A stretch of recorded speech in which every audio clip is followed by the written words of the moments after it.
Bon, là, je suis dans une visite d'un futur champ, d'un partenaire pionnier du programme 100 pionniers.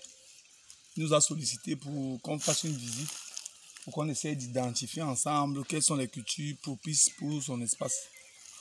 Et je profite pour faire cette vidéo parce que beaucoup de pionniers qui n'ont pas peut-être la possibilité de me contacter peuvent avoir les mêmes caractéristiques que ce site. Ce site, c'est une forêt secondaire.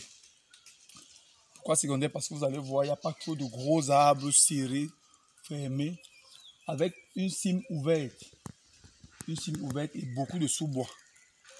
L'avantage du sous-bois, c'est que ça crée beaucoup d'humus. Donc les feuilles qui tombent, le bois qui va tomber, ça va sécher, ça va pourrir. Ça crée beaucoup d'humus au niveau du sol. Mais l'inconvénient, c'est que pour les 2 premières années, le site a beaucoup de racines. Donc quand on est en présence d'un site pareil et le climat, nous sommes dans la zone d'Hawaï, donc le climat est de type tropical, bimodal, donc 2 saisons de pluie, 2 saisons sèches. Nous devons favoriser les cultures qui ne nécessitent pas le labour. Premièrement, par mesure de conservation également.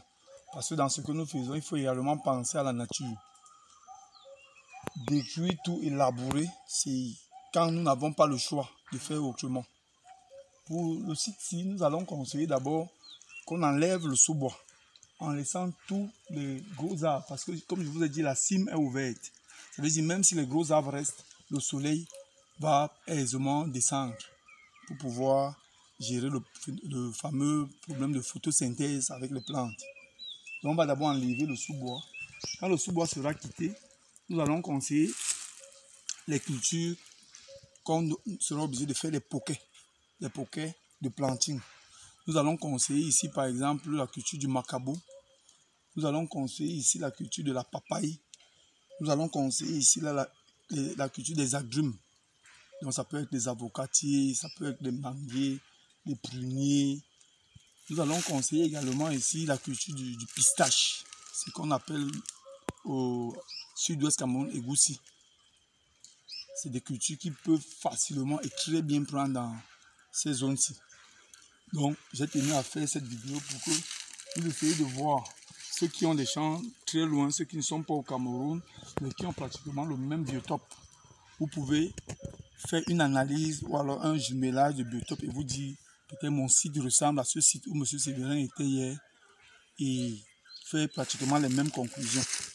Donc c'est un peu ça. Vous allez voir partout là comment ça se présente. Là la défriche est déjà finie. Il faut seulement faire enlever le sous-bois, ce que les autres appellent souvent l'abattage. Donc c'est un peu ça. On ne peut pas conseiller la culture du manioc ici, ni celle de l'igname, ni celle du gingembre, simplement parce que, comme je vous ai dit, ces cultures vont nécessiter un labour profond. Pour les 2 premières années, le labour profond ne sera pas évident dans ces endroits-ci parce qu'il y aura beaucoup de racines.